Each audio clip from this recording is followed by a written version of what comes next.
O chefe da máfia acordou após 2 anos em coma e ficou chocado ao descobrir quem o salvou. O chefe da mais temida dinastia do crime de Chicago abre os olhos após 730 dias de silêncio. A enfermeira parada sobre ele é a mesma mulher que ele destruiu com 6 frases frias. E a mãe das filhas gêmeas que ele nem sabe que nasceram. A neve batia contra as janelas do Northwestern Memorial. Dentro do quarto 518, o monitor cardíaco sussurrava no escuro. 13h14 da manhã. Avery Caldwell tinha toda a ala VIP para si mesma. Ela se movia ao redor da cama com a memória muscular de uma mulher que havia realizado aquele ritual 1000 vezes. Pulso, resposta pupilar, sonda de alimentação. Mantinha os olhos nos equipamentos. Nunca no rosto dele. Essa havia sido sua regra por 4 semanas. Desde que esse paciente havia sido transferido para seus cuidados. Naquela noite, ela se permitiu 5 segundos. 5 segundos para estudar o homem que havia prometido passar a vida ao lado dela, e depois a cortou com palavras mais afiadas do que qualquer lâmina que ele guardava na mesa de cabeceira. Um fio de prata corria pela têmpora dele. As mãos que ela havia segurado pareciam mais finas agora, quase gentis. Ela se virou para registrar a ingestão de líquidos. Atrás dela, algo se deslocou na cama. Uma unha arrastando contra o algodão. Todo neuroenfermeiro conhecia aquele som. Todo neuroenfermeiro fingia não esperar por ele. Ela se virou. Os olhos dele estavam abertos. Não piscando. Rastreando.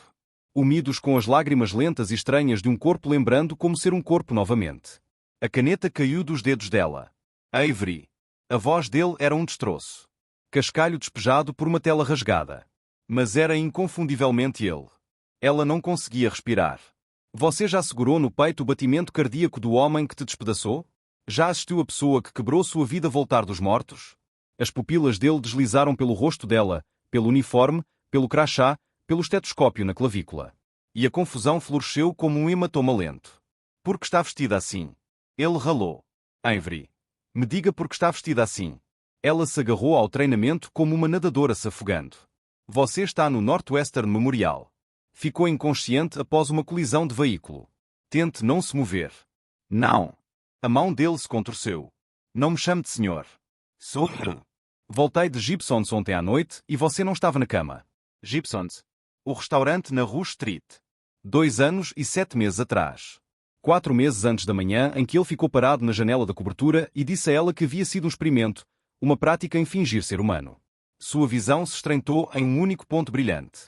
Se você acredita que verdades enterradas se abrem caminho até a superfície, que alguns amores não têm a decência de morrer quando são assassinados, fique perto, porque essa história vai-te arrastar pelo sangue, pela traição e por uma devoção que se recusou a parar de respirar mesmo depois de supostamente estar no túmulo. Ela recuou para fora do quarto. O ombro bateu na porta. No corredor, no escritório dela, havia uma pequena moldura prateada. 2 meninas de 6 anos sorrindo para a câmara. Ambas com olhos da exata cor do homem que agora vasculhava a porta vazia à procura dela. O celular já estava no ouvido. Mãe. Ele acordou. Damian acordou. Ele não se lembra de nada. Ele acha que ainda sou dele. Um longo silêncio. Depois a voz da mãe.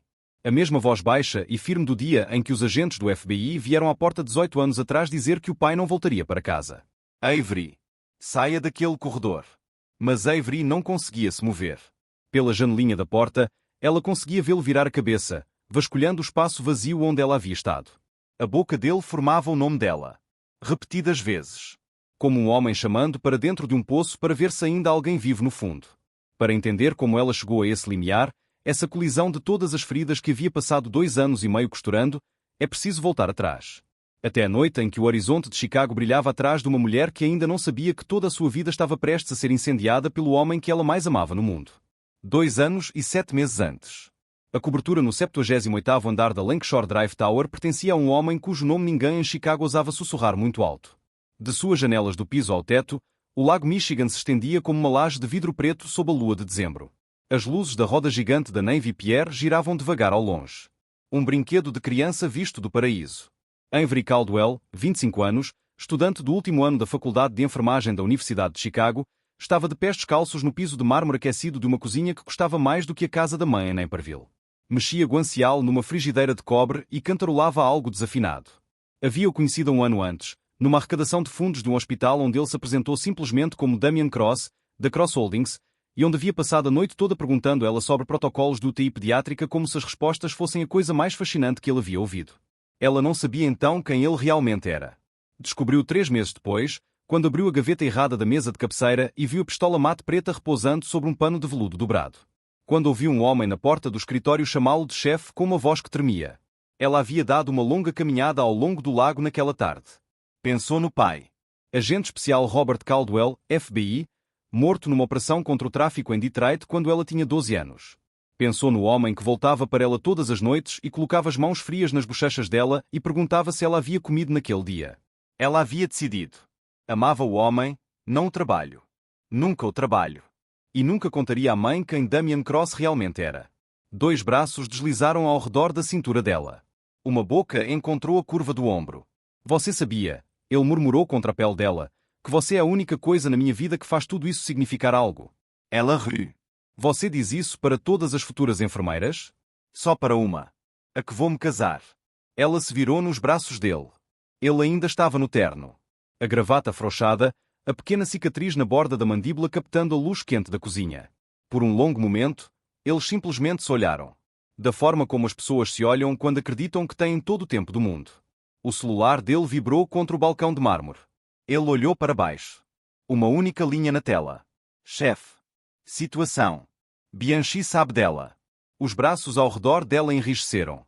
O calor saiu do rosto dele da forma como o sangue sai de um ferimento. O que é isso? Ela disse. Nada. Ele a beijou na testa. Beijou o osso do nariz. Beijou a boca. E a beijou longo demais. Da forma como um homem beija uma mulher que está tentando memorizar. Tenho que ir. Não me espere acordada. Damian, eu te amo. Avery. Seja o que for, você precisa se lembrar disso. Ele estava fora pela porta antes que ela pudesse perguntar o que ele queria dizer. 3 andares abaixo da cobertura, na garagem privativa onde as câmaras de segurança estavam sempre convenientemente desligadas, Marcos Reed já esperava ao lado do Maybach preto. A mão direita de Damian, seu conselheiro, seu irmão em tudo exceto no sangue. Quanto tempo? Disse Damian.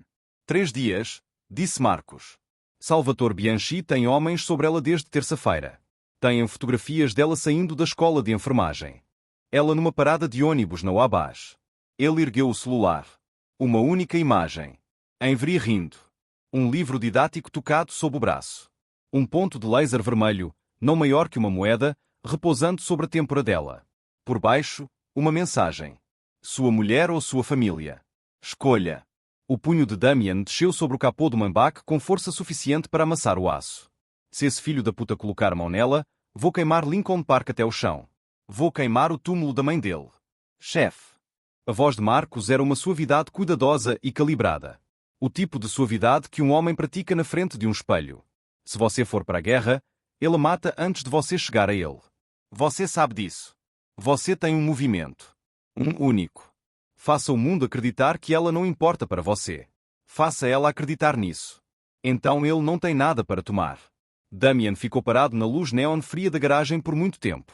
Respirando pelos dentes. Então preciso fazer ela me odiar. É o único jeito de ela viver. Damian não viu o pequeno reflexo satisfeito nos olhos de Marcos Reed. Ele já estava olhando para cima, através de 78 andares de vidro e aço, em direção à janela quente onde uma mulher que ele amava mais do que a própria vida ainda cantarolava sobre um fogão, esperando que ele voltasse para casa para o jantar. No banco do motorista do Maybach, com o motor desligado e as mãos trancadas no volante, Damian Cross chorou pela primeira vez em 15 anos. Por 3 meses, Avery Caldwell viveu com um estranho. O homem que chegava em casa no meio da noite, que dormia no quarto de hóspedes com a porta trancada, que tomava o café no balcão da cozinha sem levantar os olhos. Ele usava o rosto de Damian Cross e os ternos de Damian Cross. Mas não era o homem que havia beijado o interior do pulso dela antes de cada turno. Ele não mais a tocava. Não mais olhava para ela quando falava. Quando ela perguntava o que havia de errado, ele respondia com palavras de uma sílaba e saía pela porta. Ela perdeu peso. Perdeu o sono. Passou nos exames clínicos na adrenalina e na teimosia. Os professores perguntavam se ela estava doente. A mãe perguntava pelo telefone se ela estava comendo. Ela mentia para os dois. Ela sabia que algo estava o destruindo. Ainda não entendia que ela era a bomba, e ele era o homem ajoelhado sobre os fios. Uma manhã pálida de outubro. O lago estava da cor de estanho velho. Avery estava de pé na janela do chão ao teto em pés descalços, uma xícara de café esfriando nas mãos, assistindo as gavotas rodarem sobre a Navy Pier. Ela o ouviu atrás dela antes que ele falasse. O passo familiar do coro italiano sobre o mármore. Ele havia chegado em casa e não havia trocado de roupa. Ainda usava o terno preto de 3 peças da noite anterior. Avery, preciso que você saia daqui até o fim de semana. Ela se virou. A xícara sacudiu nas mãos. O que é isso, Damian? O que está acontecendo com você? Por 3 meses você tem sido um cadáver andando no corpo do meu noivo. Estou corrigindo um erro. A voz dele era plana e nivelada como a pedra do balcão entre eles. O erro foi pensar que eu podia ter uma vida como homens comuns. Você não pertence a este mundo, Avery. Você não se casou comigo. Estávamos noivos. Não tínhamos nem sequer. Isso torna mais limpo para os dois. 3 milhões já foram transferidos para sua conta. Considere como um adeus. Uma risada rasgou dela. Saiu quebrada. Você acha que sou o tipo de mulher que se compra? Tamei quando achava que você era um consultor imobiliário. Tamei quando não sabia que tinha um único dólar no nome. Esse era o problema. Ele ainda não a olhava. Encarava a parede atrás do ombro dela, o lago além do vidro, qualquer coisa que não fosse o rosto dela. Você era ingênua demais. Nunca entendeu o que eu realmente sou. Ele pausou. Ela conseguia sentir a forma do ensaio na voz dele. Sou um monstro, Avery. E você? Você foi um experimento. Uma prática em fingir ser um ser humano. Estou cansado do experimento. Cada frase era um disparo no peito dela à queima-roupa. Os joelhos dela amoleceram. Ela agarrou o batente da janela para não deslizar pelo vidro. Você está mentindo. Ela sussurrou. Eu te conheço. Seus olhos estão mentindo. Por um único batimento cardíaco, ela ouviu. O tremor na mão dele, o músculo que estremeceu ao longo da mandíbula, o homem por baixo da máscara se abrindo. Ele pareceu por aquele único segundo que estava prestes a se ajoelhar e pedir perdão. Então a máscara voltou. Ferro. Gelo. Final. Você não me conhece em absoluto. Essa sempre foi a sua tragédia. Ele se virou para a porta. Algo dentro dela se abriu e gritou. Damian, me diga. Alguém te ameaçou? Alguém chegou a você? Seja o que for, posso ajudar. Deixa-o ficar ao seu lado. Por favor. Ele parou na porta. Não se virou. Por trás dos olhos, no branco estático da mente, ele estava vendo a fotografia novamente. Avery no pátio da escola de enfermagem, rindo de algo que a amiga havia dito. Um ponto de laser vermelho repousando na têmpora dela como uma gota de sangue que ainda não havia caído. Ninguém me ameaçou, ele disse para a porta. Estou entediado de você. Saia da minha vida. A porta fechou. Avery deslizou pelo vidro da janela e sentou no chão frio de mármore. Não chorou. Apenas respirou devagar e rasa, e sentiu algo vivo dentro das costelas ficar quieto. E então se apagar. No elevador privativo descendo 78 andares, Damian Cross pressionou a testa contra a parede de aço. Uma vez. 2. Uma terceira vez, até a pele rachar e uma linha escura de sangue correr até a sobrancelha. Ele fez isso sem som. Fez isso sem mudar a expressão no rosto. Ao lado dele, as mãos dobradas ordenadamente na frente, Marcos Reed observou o sangue pingar no chão de aço polido. O canto da boca se levantou por uma fração de centímetro. Nenhuma câmara captou. Nenhum ser humano viu. Mas no silêncio daquele elevador descendo, Marcos Reed se permitiu por um segundo particular sorrir. 3 semanas depois da porta da cobertura ter fechado atrás dela, Avery Caldwell alugou um estúdio em Pilsen. O radiador assobiava. A janela ficava de frente para o trem elevado. A cada 9 minutos o apartamento estremecia nos ossos. Ela recusou o dinheiro dele. Os 3 milhões que ele havia transferido ficaram intocados. Ela pagou o último semestre da escola de enfermagem com as próprias economias, como se o nome dele nunca tivesse estado naquela transferência. Ela havia acordado enjoada 5 manhãs seguidas. Na sexta manhã, no banheiro compartilhado no final do corredor, ela assistiu 2 linhas cor-de-rosa florescerem num palito de plástico. Ela sentou no piso de azulejo. Não chorou. Colocou a palma da mão contra a pele macia abaixo do umbigo e falou para quem quer que estivesse ouvindo. Sinto muito, ela sussurrou. Ainda não sei o que fazer. Ela tentou chegar a ele. O celular pessoal tocou uma vez e morreu. Desconectado. Ela pegou a linha vermelha até a torre da Cross Holdings na Wecker. A segurança do saguão reconheceu o rosto dela. O homem não a deixou passar pela catraca. O Sr. Cross não está mais recebendo visitantes pessoais, senhora. Ela ainda tinha o cartão de Marcos Reed de um evento beneficente do ano anterior. Ligou. Ele atendeu no segundo toque, a voz chegando calorosa e machucada. A suavidade ensaiada de um homem que havia praticado aquele tom para uma única audiência. Avery, querida, sinto tanto. O chefe deixou instruções explícitas. Se você ligasse, eu não deveria repassar nada. Discuti com ele, Mas você sabe como ele é quando tem a cabeça feita. Pelo bem de você mesma, não continue fazendo isso com você. Uma mentira perfeita entregue como dor. Damian Cross nunca foi informado de que ela havia ligado. Ela foi para a casa da mãe. Margaret Caldwell, viúva, professora do terceiro ano, a mulher que havia enterrado o agente especial Robert Caldwell quando Avery tinha 12 anos, ouviu toda a confissão. Depois puxou a filha contra o peito. Por que não me disse quem ele realmente era? Você tem alguma ideia do que o nome Cross significa nesta cidade? Ele não era esse homem comigo, mãe. Margaret recuou. A voz ficou dura como ferro. Escuta para mim. Você não vai trazer esse bebê para aquele mundo. Assisti seu pai morrer no próprio sangue por causa do que essas famílias fazem. Não vou perder você para as mesmas mãos. Naquela noite no quarto da infância, Avery tomou uma decisão que carregaria por 6 anos. Não contaria a ele. Ele havia deixado brutalmente claro que não a queria. Não criaria a filha no mundo que havia matado o pai. E se Damian Cross algum dia soubesse, ele tomaria o bebê com dinheiro e advogados, e aquela criança se tornaria um alvo no dia em que desse o primeiro fôlego. Na 9ª semana, a técnica de ultrassom ficou muito quieta. Ela moveu o transdutor. Moveu de novo. Virou o monitor. Avery. É por isso que a enjoo matinal tem sido tão forte. São 2. Avery encarou a tela. 2 vírgulas granuladas. 2 piscas de luz. Meninas gêmeas. Os 2 batimentos cardíacos são fortes.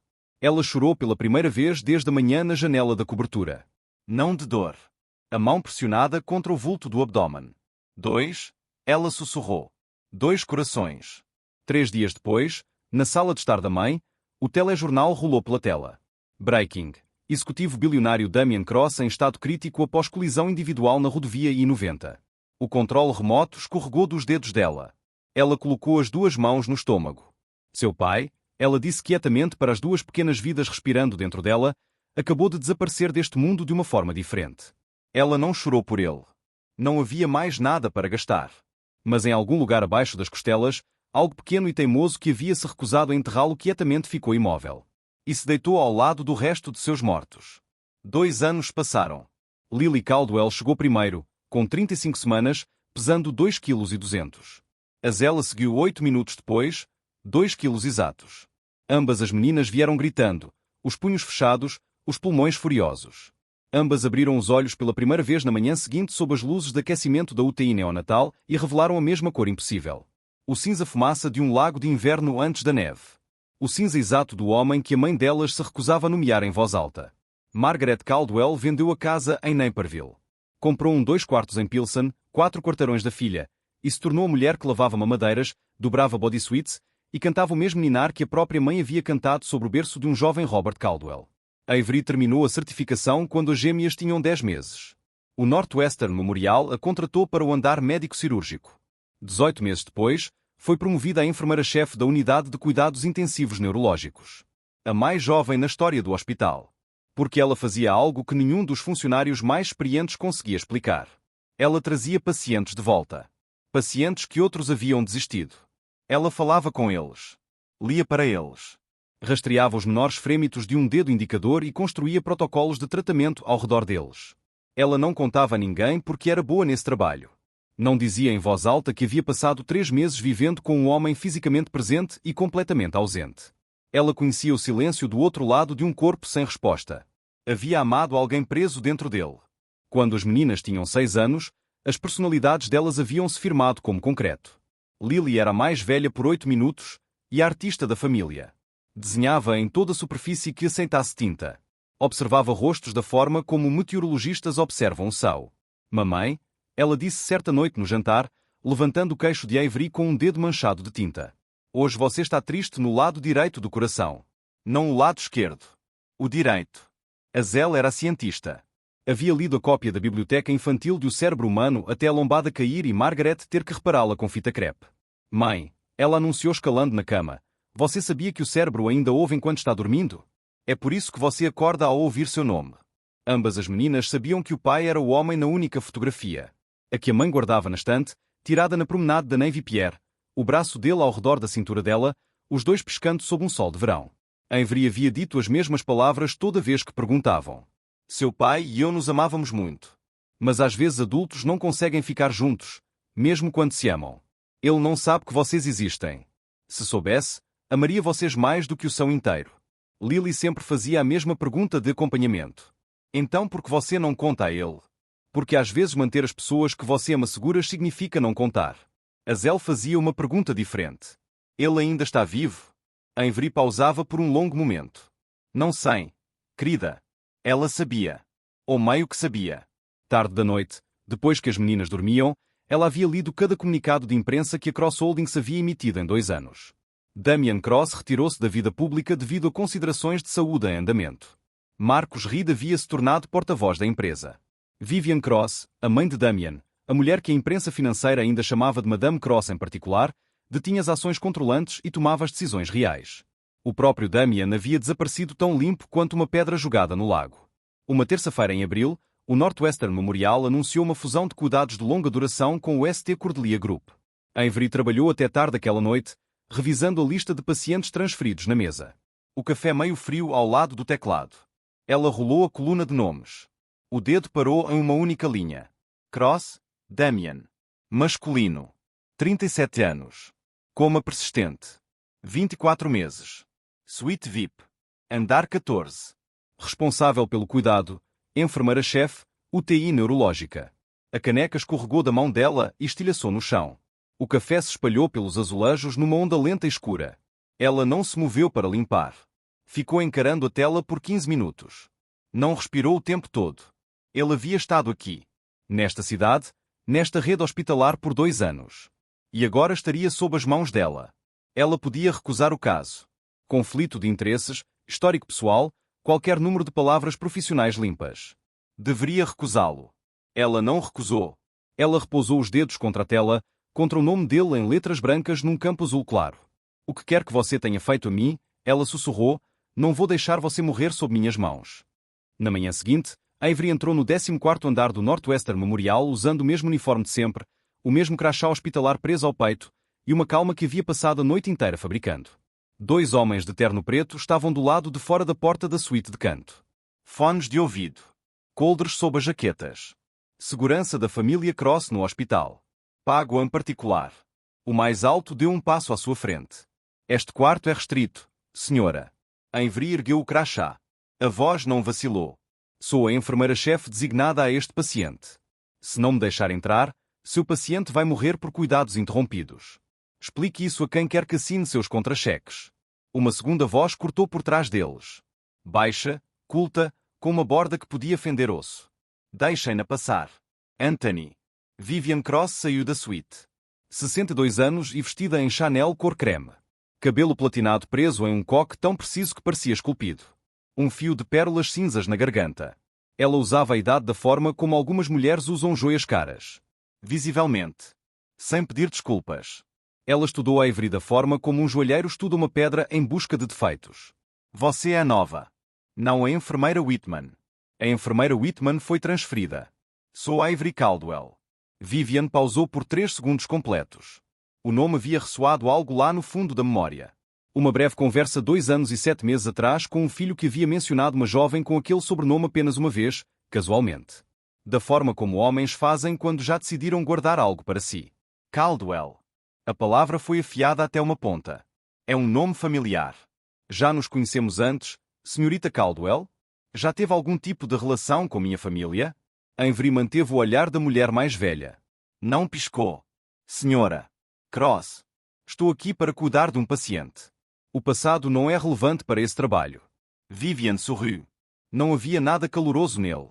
Estarei observando você muito de perto. Meu filho é a coisa mais valiosa que tenho. Ela se afastou. Avery entrou no quarto.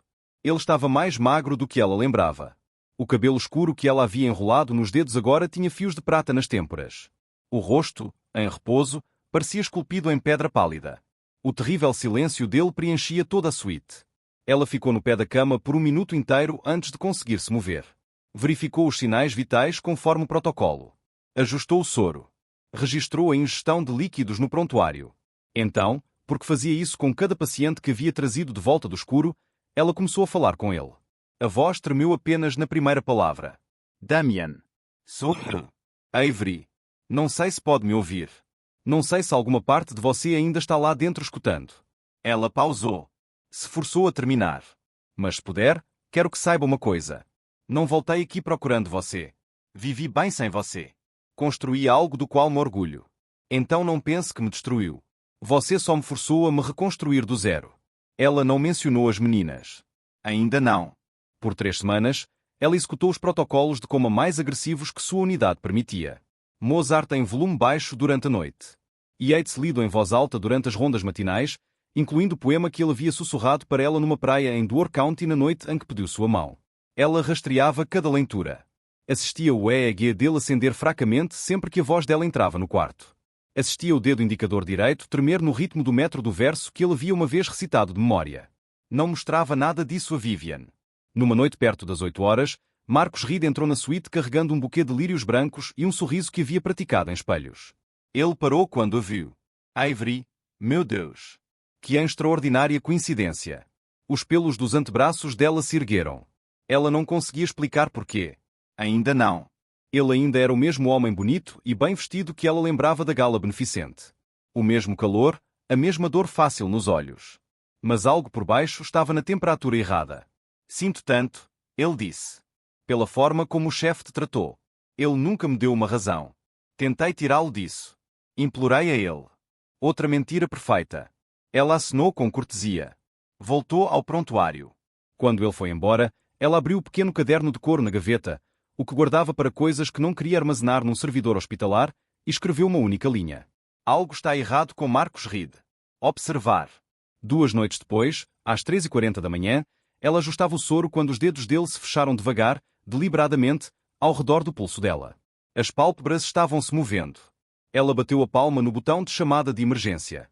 Dentro da própria cabeça, Damien Cross havia estado se afogando por anos. A escuridão havia sido espessa, e então havia começado a se tornar fina. O som voltou. Primeiro o murmúrio abafado de um ventilador.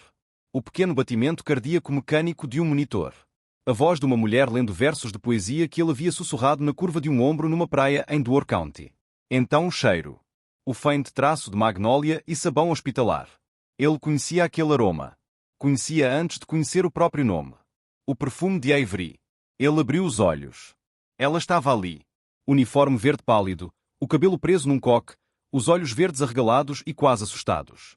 Na geografia da memória, não havia registro de tê-la afastado. Sem janela de cobertura, sem transferência de 3 milhões. Havia apenas a Avery de 3 anos atrás rindo de frente para uma mesa à luz de velas no Gibsons, enrolada adormecida contra o peito dele, o pequeno diamante que havia dado a ela na mão esquerda. Avery. A garganta dele raspou, a palavra saiu quebrada. É você? A caneta caiu dos dedos dela. Ele a viu cair. A viu recuar um passo. 12 coisas aconteceram de uma vez. A luz de chamada acendeu. Passos. A equipe entrou pela porta numa corrida controlada. A doutora Patricia Hayes, a neurologista responsável, passou por Avery e se curvou sobre ele com uma pequena lanterna. Sr. Cross, siga a luz. Bom. Siga meu dedo. Aperte minha mão se puder me ouvir. Ele fez tudo. Respondeu às perguntas dela, mas os olhos continuavam deslizando para o canto do quarto onde Avery havia recuado contra a parede com os braços abraçados ao próprio peito. Avery, por que está tão longe? Venha aqui. A doutora Hayes lançou um olhar para Avery. Curto e cirúrgico. Avery deu um passo à frente, lento, controlado por 1 centímetro. Damien, preciso que responda à doutora. Hayes primeiro. Depois conversamos. Por que está me chamando de Damien? Você sempre me chamou de D. A porta se escancarou. Vivian Cross entrou no quarto da forma como uma tempestade entra num vale. O hospital havia alcançado em 5 minutos. Ela empurrou 2 residentes, tomou a mão do filho nas próprias, e o rosto elegante se abriu. Ela chorou. Não o choro praticado de uma viúva da sociedade, mas a dor silenciosa e tremida de uma mãe que não havia se permitido quebrar em 2 anos. Damien, meu filho. Graças a Deus. Então o olhar dela encontrou Avery contra a parede e ficou frio como uma faca pousada sobre pedra. Damien olhou do rosto da mãe para o de Avery. O primeiro vinco de confusão cruzou a testa. Mãe, por que está com raiva dela? Ela é minha noiva. O quarto parou. Vivian encarou o filho. Noiva? Damien, os dois encerraram o noivado 2 anos e 7 meses atrás. Ela não é família. É sua enfermeira. A cor saiu do rosto dele. A cabeça virou lentamente em direção à mulher contra a parede. O quarto parou. Vivian encarou o filho. Noiva? Damien, Os dois encerraram o noivado 2 anos e 7 meses atrás. Ela não é família. É sua enfermeira. A cor saiu do rosto dele. A cabeça virou lentamente em direção à mulher contra a parede. Avery. Me diga que ela está mentindo. Avery havia passado cada minuto das últimas 3 semanas ensaiando esse momento. Ainda não estava pronta. Tornou a voz plana. Profissional. Quase gentil. Damien. É verdade. Encerramos. Você encerrou. Sou sua enfermeira-chefe. Nada mais. Por quê? Eu nunca teria. Não poderia ter. Ele tentou se sentar. O suporte do soro chacoalhou. 2 monitores começaram a gritar. Fora, ordenou a doutora. Ace. Todos fora agora. Vivian agarrou o pulso de Avery ao passar. A pegada afiada através da manga de algodão. Meu escritório. 30 minutos. Você estará fora deste caso ao entardecer. Avery soltou o braço. Senhora. Cross, tirei seu filho do coma depois que 4 neurologistas falharam. Se quiser me remover, precisará de uma razão médica. Não pessoal. Por um segundo, apenas um, algo quase como respeito piscou no rosto da mulher mais velha. E então foi enterrado novamente sob o desprezo. Tem coragem, Caldwell. Vamos ver por quanto tempo mantém. Avery caminhou pelo corredor com as mãos tremendo dentro dos bolsos do uniforme. Chegou ao escritório, fechou a porta e se deixou chorar por exatamente 5 minutos. Então lavou o rosto na pequena pia, pegou o celular e ligou para a mãe.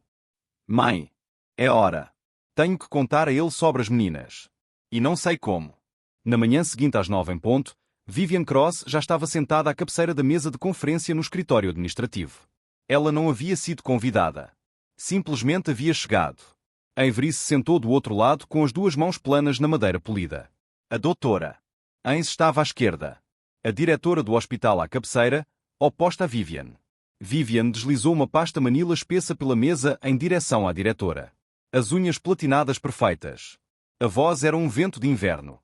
Encomendei uma investigação particular sobre a SRTA. Caldwell. Nome completo: Avery Margaret Caldwell. Mãe: Margaret Caldwell, professora do 3º ano aposentada, Pilsen. Pai: Robert Caldwell, agente especial, escritório de campo do FBI em Detroit. Morto em serviço. Outubro de 2009. A espinha de Avery travou. O quarto foi ficando pequeno ao redor dela. Vivian ergueu os olhos para ela. O olhar de um caçador que finalmente viu o cervo romper a cobertura. Seu pai morreu dentro de uma operação do FBI contra uma família do crime organizado. Você sabe qual família essa operação investigava? SRTA. Caldwell? Avery manteve a voz nivelada. Ele foi morto numa investigação de narcóticos em Detroit. Não em Chicago. Não tinha nada a ver com sua família. Isso está correto. Mas você ainda é filha de um agente federal e dormiu com meu filho por mais de 1 ano sem lhe dizer isso. Considero isso uma forma de fraude. A doutora. Ace se inclinou para a frente. Senhora. Cross, esta é uma revisão médica, não um tribunal de família. Precisamos nos concentrar no paciente. Vivian não a olhou nem uma vez. Deixe-me ser precisa sobre por que não confio em você, Caldwell. Não por causa do seu pai. Por causa do que meu filho se tornou quando te amou. Ele ficou suave. Começou a falar em particular sobre deixar a família, sobre uma vida normal. Ele não havia usado essa palavra uma única vez nos 17 anos anteriores a você. 1 mês depois de se permitir imaginar isso, ele estava num quarto de coma por 2 anos. Porque inimigos farejam fraqueza. Sempre o fazem. Avery sentiu o fôlego a deixar. O forçou de volta. Você está me culpando pelo acidente. Estou dizendo a você que um homem na minha família não pode ser um homem bom e um homem vivo ao mesmo tempo. É por isso que não gosto de você. Não porque seja indigna. Porque você o fez acreditar que podia ser outra pessoa. E essa mentira quase o matou. Por um longo momento, ninguém no quarto falou. A diretora do hospital limpou a garganta. Senhora. Cross. Dado o desempenho clínico excepcional da SRTA. Caldwell com este paciente, desempenho que produziu um resultado que o seu especialista particular não conseguiu, ela permanecerá no caso. Essa decisão é final. Vivian se levantou. Abotou o casaco marfim com a deliberação lenta de uma mulher que havia ouvido o verdito e já planejava o recurso. Muito bem. Mas se qualquer dano vier ao meu filho sob seus cuidados, Caldwell, seja médico ou emocional, vou desmantelar você. Sua licença, sua reputação, a aposentadoria tranquila de sua mãe em Pilsen. Estamos claras? Claras, senhora. Cross. Avery saiu para o corredor com pernas nas quais não confiava totalmente. Vivian alcançou no corredor de elevadores. Colocou uma mão elevada no cotovelo de Avery e baixou a voz quase a um sussurro. Me diga uma coisa. Você sabe de verdade porque meu filho te afastou? Ele estava cansado de mim. Vivian deixou escapar um único suspiro seco que não era bem uma risada. Minha querida, você realmente é assim tão ingênua? Damian Cross nunca se cansa de nada que amou. Ele te afastou porque algo estava acontecendo com ele. Não sei o quê. Mas acho que Marcos Reed sabe. O elevador tilintou. Avery não se moveu. Você suspeita de Marcos? Nunca confiei naquele homem. Ele foi o único com meu filho na noite do acidente. Foi ele quem assumiu temporariamente o controle dos negócios do meu marido por 2 anos. Foi ele que não encontrou uma única testemunha, uma única evidência, um único nome. Pela primeira vez, Avery viu a mulher por trás do Chanel e do platinado. Uma mãe em dor. Uma viúva que havia sobrevivido a 3 guerras de gangues antes de o filho saber ler. Uma predadora que havia estado quietamente caçando na mesma direção que Avery havia começado a olhar. Não sou sua aliada, senhora Cross, disse Avery. Mas se Marcos Reed teve qualquer participação no que aconteceu com Damian, vou ajudá-lo a provar. Vivian estudou por um longo momento. Depois deu um pequeno aceno preciso. Talvez você não seja completamente inútil, Caldwell. Damian Cross recusou comida por 2 dias. A nutricionista do hospital tentou. A responsável tentou. A mãe tentou. Varreu para dentro da suíte com uma garrafa térmica de caldo de osso do chefe particular e o tipo de autoridade que geralmente movia paredes. Damian deixou o caldo esfriar na mesa de cabeceira. Encarou o teto. Repetiu uma única frase para cada pessoa que entrava pela porta. Me traga Avery Caldwell. Na terceira noite, até Vivian Cross havia ficado sem armas. Os médicos haviam alertado que outro evento de estresse podia desencadear um derrame. Ela saiu da suíte com o maxilar travado numa linha reta e não olhou para Avery ao passar pelo posto de enfermagem. Depois que os médicos de ronda saíram para a noite, Avery entrou na suíte e fechou a porta atrás dela. Você tem 10 minutos, ela disse. Depois preciso que coma, e preciso que durma. Ele virou a cabeça no travesseiro. As cavidades sob os olhos estavam mais fundas do que na manhã. Avery, não me lembro de nada. Na minha cabeça, ainda estamos escolhendo flores para as decorações de mesa. Você precisa me contar. O que fiz? Ela sentou na cadeira contra a parede distante. 3 metros entre eles. Uma distância segura e profissional que havia carregado para dentro de 1000 quartos de pacientes e nunca havia precisado tanto. Você me disse que eu era um erro. Que havia sido um experimento. Que estava cansado de fingir ser um ser humano para meu benefício. Você transferiu 3 milhões para uma conta em meu nome e me ordenou a sair da cobertura antes do fim de semana. Ele fechou os olhos. Uma única lágrima deslizou para o lado no cabelo. Eu disse essas palavras para você. Palavra por palavra. Avery, juro pela alma do meu pai. Não me lembro. E não consigo acreditar que fiz isso. Tem que haver uma razão. Qualquer que seja a razão. Não importa mais. Se passaram 2 anos e 7 meses. Segui em frente. Ele abriu os olhos de novo.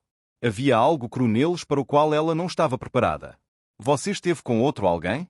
Ela pausou. A pergunta ficou no quarto como uma respiração contida. Esse era o momento. Lily. Azel. A estante no apartamento da mãe com a moldura prateada. 2 meninas com os olhos exatos dele. Ela podia colocar tudo nessa cama agora mesmo. Podia detonar. Mas as filhas não eram armas.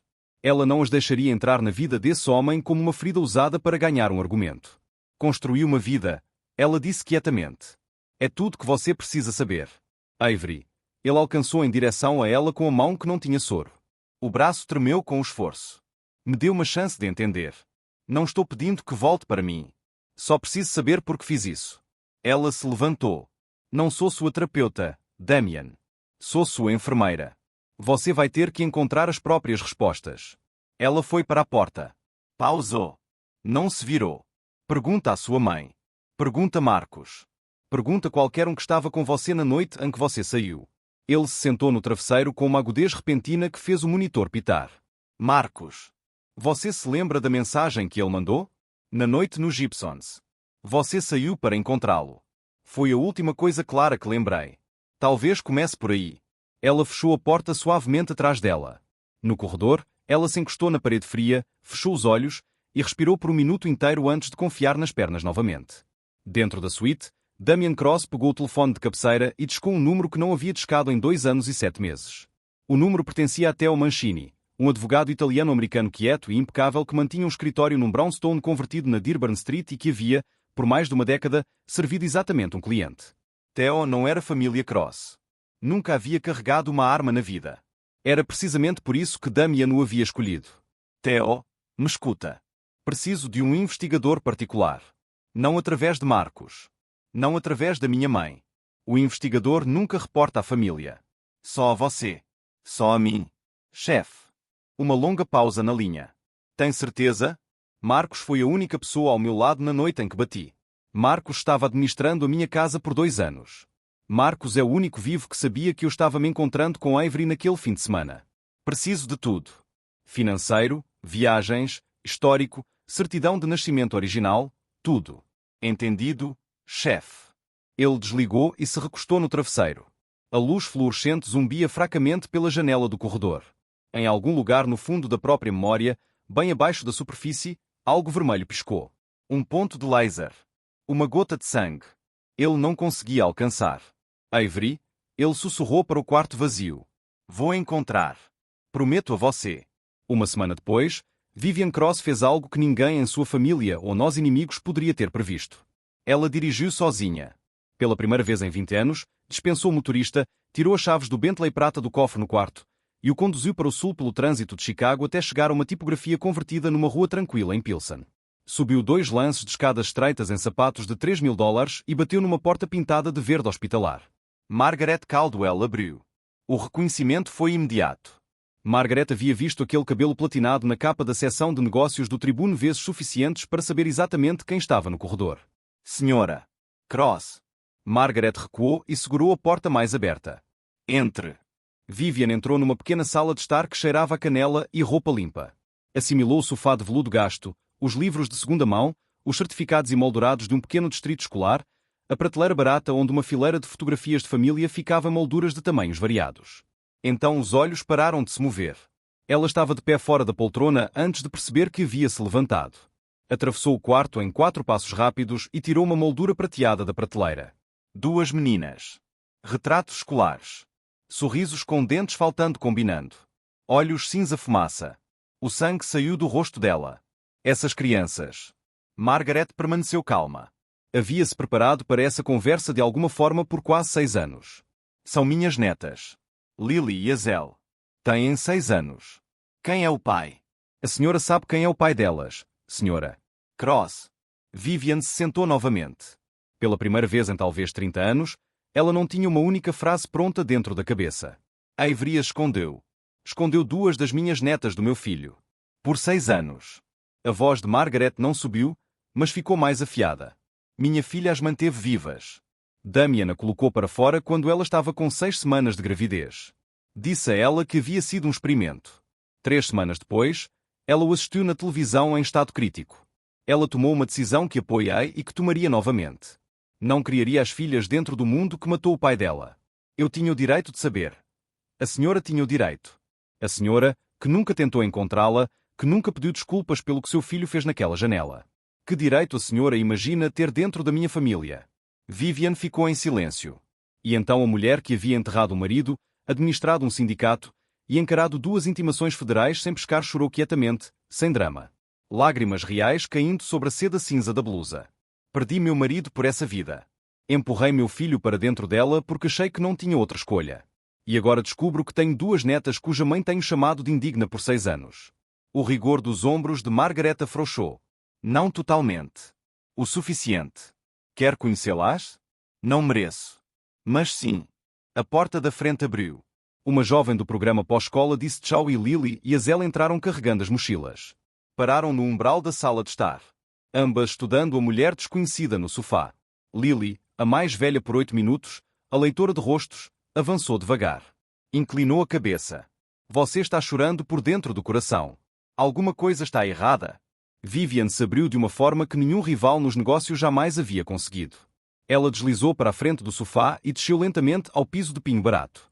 Uma mulher de 62 anos em Chanel cor creme, ajoelhando na frente de 2 meninas de 6 anos. Eu sou sua avó, queridas. A sua outra avó. Azel estreitou os olhos da forma como os estreitava para problemas de matemática. Vovó? Mas mamãe disse que só temos uma. A vovó Margaret. Sua mãe estava dizendo a verdade até hoje. Hoje vocês têm duas, se quiserem. Lily não precisou de mais informação. Cruzou a pequena distância e pôs os braços finos ao redor do pescoço de Vivian e apertou. Quer ver os desenhos que fiz do meu papai? Fiz muitos desenhos dele, mesmo sem nunca ter o visto. Vivian assentiu no cabelo da criança. Não conseguia responder. Azel ainda mantinha terreno a 3 passos de distância, os braços cruzados sobre o estômago, o olhar nivelado. Você ama nossa mãe? Porque se não ama nossa mãe, não quero você aqui. Vivian ergueu a cabeça. Ela não mentiu. Não sei ainda se amo sua mãe, querida. Mas estou disposta a aprender. Margaret pegou o telefone no balcão da cozinha e discou. Avery, você precisa voltar para casa agora mesmo. E precisa sentar antes que eu diga porquê. 1 hora depois, Avery entrou no apartamento no uniforme verde pálido, o crachá hospitalar ainda preso ao peito, e parou bem dentro da porta. Vivian Cross estava sentada de pernas cruzadas no tapete, o casaco marfim dobrado no sofá ao lado dela, desenhando um sol amarelo num canto de um dos quadros de Lily. Vivian Cross não dormiu naquela noite. Ficou acordada no quarto da suíte no Peninsula e tomou uma decisão da forma como havia tomado cada decisão importante da vida. Sozinha e sem pedir permissão. Às 6 da manhã do dia seguinte, sábado, estava ligando para o motorista. Às 7, estava na porta de Margaret Caldwell com 2 impermeáveis cor-de-rosa numa mão e uma garrafa térmica de cacau na outra. Margaret a encarou pela corrente da porta. Avery não aprovaria isso. Estou ciente disso. As meninas têm o direito de conhecer o pai antes que ele recaia. Ele ainda está medicamente instável. Não sabemos quantos amanhãs ele tem. Margaret hesitou por um longo e terrível momento. E então, talvez porque havia enterrado Robert Caldwell sem deixá-lo conhecer a filha aos 15, 16, 17 anos, deu um passo para o lado. Avery estava no meio do mingau na própria mesa de cozinha quando o celular tocou. Enfermeira Caldwell, o protocolo hospitalar me obriga a informá-la que a senhora Cross assinou 2 menores na suíte do Sr. Damian Cross. A colher bateu na tigela. Ela não se lembrou de calçar os sapatos. Dirigiu com o cabelo molhado e sem maquiagem e passou 2 semáforos amarelos na Alsted. Chegou no 14º andar e parou na frente do painel de vidro da suíte 518. Dentro, Damian estava sentado. 3 semanas de fisioterapia haviam-lhe dado isso. Lily estava à beira da cama no impermeável do unicórnio, segurando uma aquarela com as 2 mãos, narrando algo com o corpo inteiro. Azel ficou meio passo atrás da irmã. Os braços cruzados sobre o estômago, estudando o homem na cama com a mesma intensidade que ele havia usado para ler um balanço patrimonial. Vivian ficou na janela. As bochechas molhadas. Ela não tentava esconder. Avery empurrou a porta. Todas as cabeças no quarto se viraram. Mamãe. Lily voou pelo quarto. Mamãe, este é o Sr. Cross. Vovó diz que ele é nosso papai. Mãe, Azel acrescentou, a voz precisa como um pequeno bisturi. Porque nunca nos disse que ele tem os mesmos olhos que a gente. Isso é 75% genético. Damian não olhou para as crianças. Ainda não conseguia. Estava olhando para Avery. O rosto dele era um país em guerra. Choque, espanto, dor e uma alegria selvagem e rompante. Avery. A voz quebrou. Porque nunca me disse. Avery manteve a voz plana para as crianças. Ah, senhora. Cross as trouxe aqui sem meu consentimento. Pela primeira vez desde que Avery a havia conhecido, Vivian baixou o queixo. Avery, me desculpe. Fui longe demais. Mas ele tinha o direito de saber. 6 anos é suficiente. Damian finalmente se virou para a menina pequena que já escalava o corrimão da cama. Lily, Azel, vocês poderiam se aproximar um momento, por favor? Lily não precisou de um segundo convite. Escalou o colchão e se instalou ao lado dele como se sempre houvesse vivido ali. Azel pesou as opções por mais um momento. Depois também deu um passo à frente. Avery se virou. Não conseguia assistir. Caminhou para o corredor. Vivian a seguiu. Me desculpe novamente. Mas você não poderia tê-la escondido para sempre. Que direito a senhora teve? Disse Avery, baixo e trêmulo. Na mesma semana em que descobriu que minhas filhas existem, trazê-las aqui sem me perguntar. O direito de uma mulher que perdeu 6 anos com as próprias netas. A senhora não perdeu 6 anos por causa de mim. Perdeu 6 anos porque seu filho me jogou para fora de uma janela da própria fabricação. E a senhora nunca veio me procurar. Não coloque isso em mim. Vivian não respondeu. Avery havia vencido o argumento e não sentiu nada da leveza que vencer deveria trazer. 30 minutos depois, Margaret chegou para levar as meninas para casa. Avery voltou para a suíte sozinha e fechou a porta. Damian olhava para as mãos como se nunca as tivesse visto antes. Lily. Azel. 6 anos. Isso significa que você já estava grávida quando eu... Com 9 semanas. Ainda não sabia. Naquela manhã na janela. Descobri 3 semanas depois. E você não me disse. Tentei. O número estava desconectado. A segurança do saguão não me deixou passar. Marcos atendeu minha ligação. Me disse que você havia dado instruções explícitas de que eu nunca deveria ser conectada. Que você nunca ia querer ouvir nada de mim. A cabeça dele se ergueu. Os olhos se estreitaram. Marcos disse isso a você. Sim.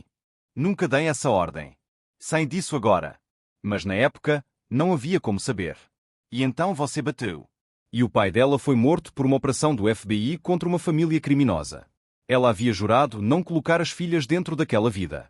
Damian fechou os olhos. Uma lágrima deslizou debaixo dos cílios. Você fez a coisa certa por elas. Eu não merecia saber.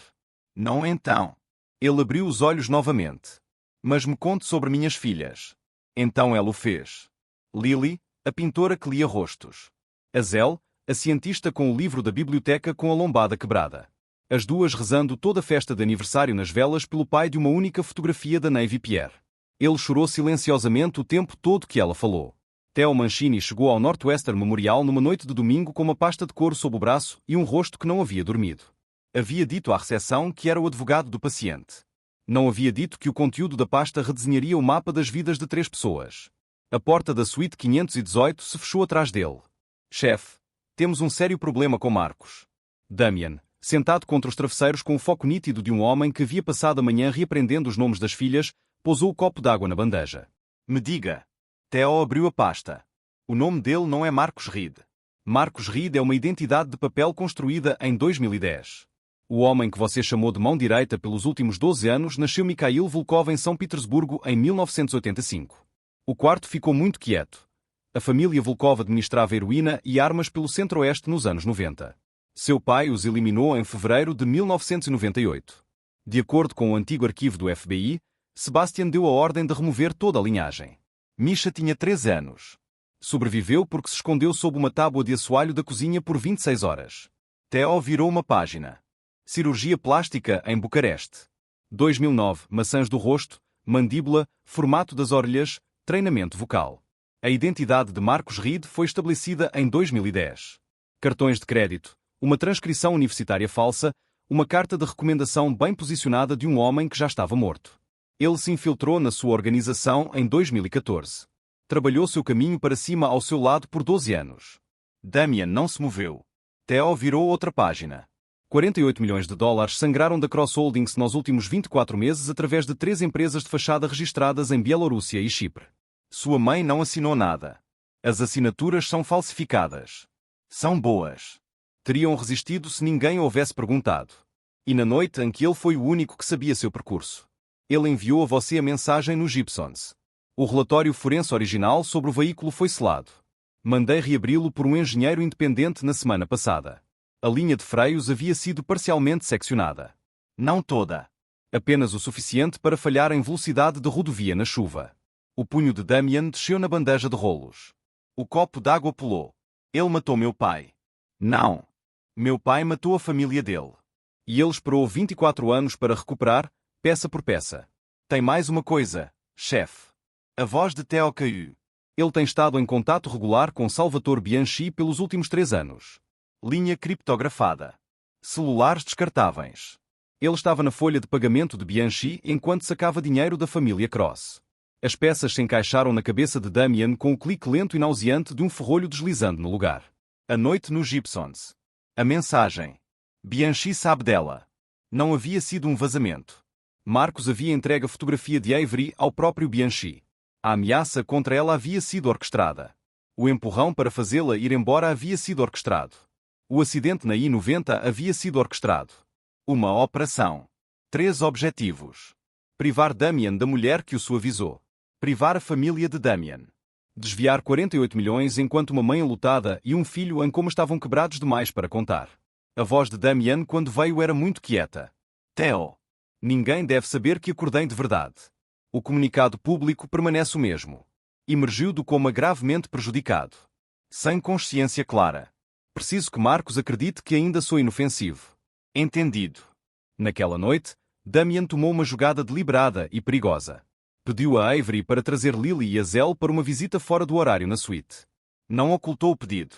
Deixou passar por dois dos funcionários internos que sabia que Marcos havia comprado. Avery ficou de pé ao pé da cama com os braços cruzados no peito. Damian, você está usando minhas filhas como isca. Não estou. Nunca. Mas Marcos precisa acreditar que tenho uma nova fraqueza. Precisa me ver segurando algo que não posso me dar ao luxo de perder. É exatamente por isso que nunca quis que elas chegassem perto deste mundo. Avery, ele sabe de você há 3 anos. Vai descobrir as meninas, não importa o que você faça. A única forma de elas ficarem seguras algum dia é se eu o encerrar antes que ele nos encerre. Por favor. Ela o olhou por muito tempo. As mãos tremiam dentro das mangas. 30 minutos, ela disse. 2 seguranças. Theo escolhe. Não da folha de pagamento da Cross. Nada através de Marcos. Feito. Ela foi. Damian agarrou o pulso de Theo antes que o advogado pudesse fechar a pasta. Quando isso acabar, quando Bianchi e Marcos estiverem fora do jogo, eu saio. Estou feito. Vou converter cada participação legítima da Cross em uma corporação pública limpa. O resto vou entregar. Não porque sou fraco. Porque tenho 2 filhas e não vou tê-las crescendo nisso. Theo o estudou. Essa é uma decisão muito grande, chefe. É a única decisão. As memórias não voltaram todas de uma vez. Vieram em ondas. 2 dias depois da visita de Theo, Damian Cross começou a se lembrar. O gatilho era sempre algo pequeno. Avery entrando no quarto com aquele fio de magnólia no cabelo.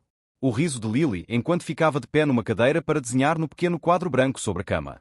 A Zell perguntando com a gravidade de um professor titular se ele entendia a diferença entre um derrame e um aneurisma.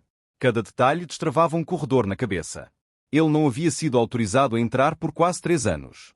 A janela da cobertura. O tom plano da própria voz dizendo a Avery que havia sido um experimento. O elevador depois. O sangue na parede de aço. Então tarde numa quarta-feira à noite, a última e pior porta se abriu. Ele viu o interior do Maybach. A chuva. Marcos Reed sentado no banco do passageiro. Marcos fingindo estar junto para lidar com a situação de Bianchi. Os freios cedendo ao descer a rampa de acesso à I-90. A escuridão molhada das luzes do canteiro central balançando para encontrá-los. E o rosto de Marcos. Não pânico. Não medo. Uma pequena satisfação privada. O rosto de um homem que havia finalmente chegado a um lugar para o qual havia caminhado por 24 anos. Damian sentou na escuridão da suíte 518 e alcançou o telefone. Avery atendeu do posto de enfermagem no 3º toque. Eu me lembro. De tudo. Marcos fez isso. Ela estava na porta dele em 2 minutos. Ele lhe contou tudo. A fotografia dela no pátio da escola de enfermagem com o ponto de laser na têmpora. A escolha na garagem. Os 3 meses de se tornar um cadáver na própria casa. A crueldade deliberada de cada palavra na janela. Tamei tanto que não conseguia te manter. Mas nunca parei. Cada frase cruel que disse a você, eu morri um pouco dentro dela. A Avery não se moveu. Não falou por muito tempo. Então o rosto dela se contraiu de uma forma que não tinha nada a ver com felicidade. Mas isto é só o início da história. O que acontecer a seguir mudará tudo. Segredos serão revelados. Vidas serão destruídas. E o amor será testado de formas que nunca imaginou. Se quiser ver a parte 2, aqui está tudo o que tem de fazer. Mão com dedo a apontar para a direita, faça like neste vídeo. Mostra-nos que quer mais. Mão com dedo a apontar para a direita, subscreva e ative o sino. Para que a parte 2 chegue até si assim que for lançada. Mão com dedo a apontar para a direita, comente parte 2 abaixo, para sabermos que está pronto. Cada gosto, cada comentário, cada inscrição nos diz, continuem. Continuem a contar estas histórias. Cirurgia plástica em Bucareste. 2009, maçãs do rosto, mandíbula, formato das orelhas, treinamento vocal. A identidade de Marcos Reed foi estabelecida em 2010. Cartões de crédito, uma transcrição universitária falsa, uma carta de recomendação bem posicionada de um homem que já estava morto. Ele se infiltrou na sua organização em 2014. Trabalhou seu caminho para cima ao seu lado por 12 anos. Damian não se moveu. Theo virou outra página. 48 milhões de dólares sangraram da Cross Holdings nos últimos 24 meses através de 3 empresas de fachada registradas em Bielorrússia e Chipre. Sua mãe não assinou nada. As assinaturas são falsificadas. São boas. Teriam resistido se ninguém houvesse perguntado. E na noite em que ele foi o único que sabia seu percurso. Ele enviou a você a mensagem no Gibsons. O relatório forense original sobre o veículo foi selado. Mandei reabri-lo por um engenheiro independente na semana passada. A linha de freios havia sido parcialmente seccionada. Não toda. Apenas o suficiente para falhar em velocidade de rodovia na chuva. O punho de Damien desceu na bandeja de rolos. O copo d'água pulou. Ele matou meu pai. Não. Meu pai matou a família dele. E ele esperou 24 anos para recuperar, peça por peça. Tem mais uma coisa, chefe. A voz de Theo caiu. Ele tem estado em contato regular com Salvatore Bianchi pelos últimos 3 anos. Linha criptografada. Celulares descartáveis. Ele estava na folha de pagamento de Bianchi enquanto sacava dinheiro da família Cross. As peças se encaixaram na cabeça de Damien com o clique lento e nauseante de um ferrolho deslizando no lugar. A noite nos Gibsons. A mensagem. Bianchi sabe dela. Não havia sido um vazamento. Marcos havia entregue a fotografia de Avery ao próprio Bianchi. A ameaça contra ela havia sido orquestrada. O empurrão para fazê-la ir embora havia sido orquestrado. O acidente na I-90 havia sido orquestrado. Uma operação. 3 objetivos. Privar Damien da mulher que o suavizou. Privar a família de Damien. Desviar 48 milhões enquanto uma mãe enlutada e um filho em coma estavam quebrados demais para contar. A voz de Damien quando veio era muito quieta. Theo. Ninguém deve saber que acordei de verdade. O comunicado público permanece o mesmo. Emergiu do coma gravemente prejudicado. Sem consciência clara. Preciso que Marcos acredite que ainda sou inofensivo. Entendido. Naquela noite, Damien tomou uma jogada deliberada e perigosa. Pediu a Avery para trazer Lily e Azel para uma visita fora do horário na suíte. Não ocultou o pedido. Deixou passar por 2 dos funcionários internos que sabia que Marcos havia comprado. Avery ficou de pé ao pé da cama com os braços cruzados no peito. Damien, você está usando minhas filhas como isca. Não estou. Nunca. Mas Marcos precisa acreditar que tenho uma nova fraqueza.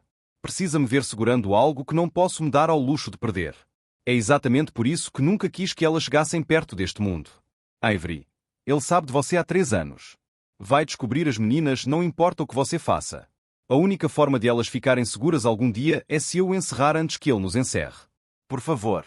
Ela o olhou por muito tempo. As mãos tremiam dentro das mangas. 30 minutos, ela disse. 2 seguranças. Theo escolhe. Não da folha de pagamento da Cross. Nada através de Marcos. Feito. Ela foi. Damien agarrou o pulso de Theo antes que o advogado pudesse fechar a pasta.